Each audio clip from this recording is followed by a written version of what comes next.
वज़ीर आला सिंध सैयद मुराद अली शाह ने अब्दुल्ला शाह गाजी के मज़ार पर उर्स की इख्तितामी तकरीब में शिरकत की। वज़ीर आला सिंध के हमरा सूबाई वज़ीर नासिर शाह भी थे। वज़ीर आला सिंध ने मज़ार पर गवर्नर सिंध इमरान इस्माइल का इस्तकबाल किया। वज़ीर आला सिंध सैयद मुराद अली शाह और गवर्नर सिंध इमरान इस्माइल ने मज़ार पर फूलों की चादर चढ़ाई और फातिहा ख्वानी की। इस मौके पर वज़ीर आला सिंध ने मीडिया से बातचीत करते हुए कहा कि मैं यहाँ उर्स की तकरीब में शिरकत के लिए आया हूँ और यहाँ सूबे और मुल्क के अवाम की खुशहाली के लिए दुआ की है। उन्होंने कहा कि हमने कश्मीरी अवाम के लिए भी खुसूसी दुआ की है। ठीक है, मसले हैं कराची में बहुत ज़्यादा हैं, लेकिन आप ये देखें कि कराची की हिस्ट्री में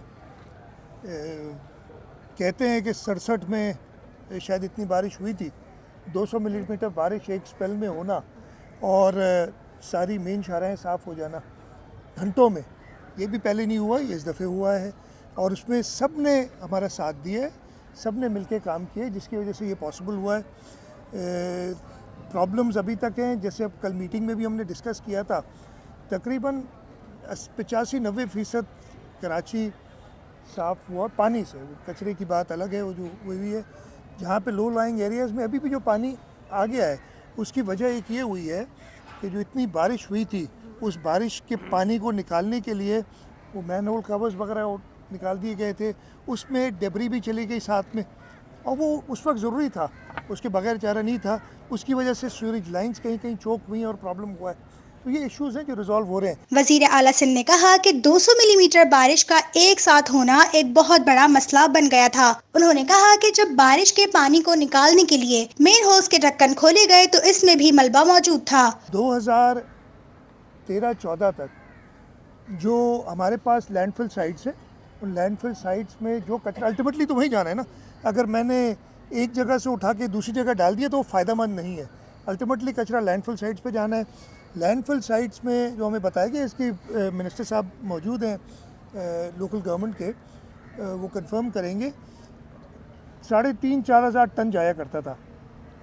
इस वक्त तकरीबन एवरेज पे 11,000 टन से ऊपर जा रहा है, तो तकरीबन 4 गुना कचरा ज़्यादा 2013-14 से उठ रहा है, जनरेट भी हो रहा है।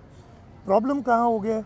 अभी मेयर साहब ने कल कहा, मेयर साहब ने बड़ा कैटेगोरिकली बताया कि जी सिंध हुकूमत ने जो पैसे दिए थे उससे जून 2019 तक उन्होंने नाले साफ़ किए। उन्होंने ये क्लियरली मीटिंग के अंदर बताया और उसके बाद भी कहा हमने साफ़ कराएं जिसकी लाइबिलिटीज़ हमारे ऊपर हैं। तो मैंने कहा हम देख लेंगे जो जायज़ लाइबिलिटीज़ होंगी उनकी मदद करने, इसलिए कि काम ये जो मेन नाले साफ़ करना है वो काम KMC का, लेकिन हुकूमत सिंध मदद करती रही और आगे भी करेगी। उन्होंने कहा कि वफाक में किसी की भी हुकूमत हो, हम मिलकर काम करते हैं। उन्होंने कहा कि मुझे जब भी वफाकी हुकूमत ने इजलास में शिरकत के लिए बुलाया, मैंने इजलास में शिरकत की है। फेडरल गवर्नमेंट के साथ जो भी हो, चाहे वो मियाँ मोहम्मद नवाज शरीफ की फेडरल गवर्नमेंट थी, उस वक्त भी मैं चीफ मिनिस्टर था, फेडरेशन में मुस्लिम लीग नून की हुकूमत थी और इस वक्त पाकिस्तानी तहरीक इंसाफ की हुकूमत है। सूबे के मामलों पे, हुकूमती मामलों पे जब भी ज़रूरत पड़ती है, अगर ऐसी बात होती तो मैं जो कि मीटिंग्स होती रही जहाँ मुझे इनवाइट किया, मैं नहीं अटेंड करता। मैंने हर मीटिंग अटेंड की, कोई एक मीटिंग नहीं छोड़ी है। मुझे तो शिकायत ये कि मीटिंग्स कम हुई हैं, जो आइन के मुताबिक होनी चाहिए उस हिसाब से नहीं, और उसका मैं जिक्र कर चुका हूँ, दोबारा नहीं करूँगा।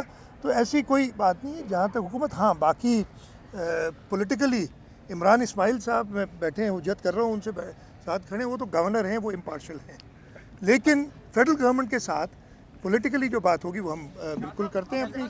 इस मौके पर गवर्नर सिंध इमरान इस्माइल ने मीडिया से बातचीत करते हुए कहा कि हमारी आपस में कोई दुश्मनी नहीं है, ये सब बातें अफवाह है। CM साहब इस सूबे के ज़ाहिर चीफ मिनिस्टर हैं, चीफ एग्जीक्यूटिव हैं, और जब PM आते हैं तो CM साहब के लिए सारे दरवाजे उसी तरह खुले होते हैं जैसे PM से दूसरे लोगों के मिलने के लिए होते हैं।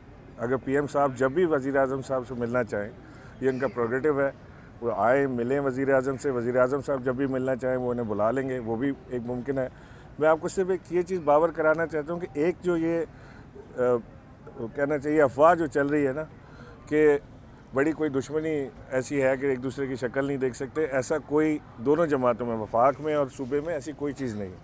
हाँ, पॉलिटिकल पार्टियों में नज़रियाती इख्तलाफात होते हैं जो हैं, MQM के और PTI के भी होंगे, PTI और पीपल्स पार्टी के भी होंगे, दूसरी जमातों के भी होंगे, वो अपने अपने इख्तलाफात अपनी जगह, लेकिन एक वर्किंग रिलेशनशिप बिल्ड करने की कोशिश की गई है जो अब नज़र आ रहा है कि वो किसी नहज पे पहुंच रही है। और इंशाअल्लाह सूबे की बेहतरी के लिए, तमाम सूबों की बेहतरी के लिए, ख़ास तौर से सूबा सिंध की मैं बात इसलिए कर रहा हूँ कि मैं सूबा सिंध का गवर्नर हूँ, इसकी बेहतरी के लिए जो किरदार अदा करना पड़ेगा वो ज़रूर करूँगा। और मैं मेयर कराची वसीम अख्तर और फैसल वाबदा को चाय पर बुलाकर उनके इख्तलाफात खत्म करवाऊंगा। बजट में इस वजह से कटौती हुई है क्योंकि वफाकी हुकूमत की वसूलियाँ कम हुई हैं। ख़ास तौर से कश्मीर के मुसलमानों के लिए दुआ की गई।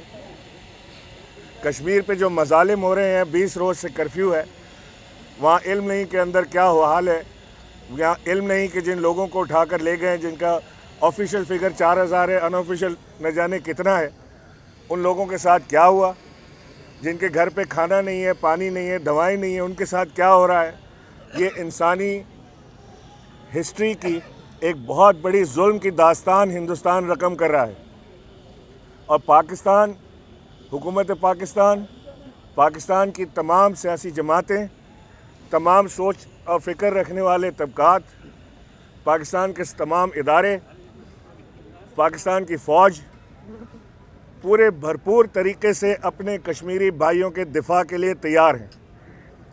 वज़ीर आज़म ने भरपूर पैगाम हिंदुस्तान को दिया है कि अगर उन्होंने अपना ये जुल्म बंद ना किया और उन्होंने ये जारी रखा तो पाकिस्तान जवाब देने की ताकत भी रखता है और पाकिस्तान के पास जिगर भी है जवाब देने का। तो लिहाजा इस मामले को वहाँ तक ना ले जाएं। तो आज इसके लिए हमने खुसूसी दुआ कश्मीर के लिए की।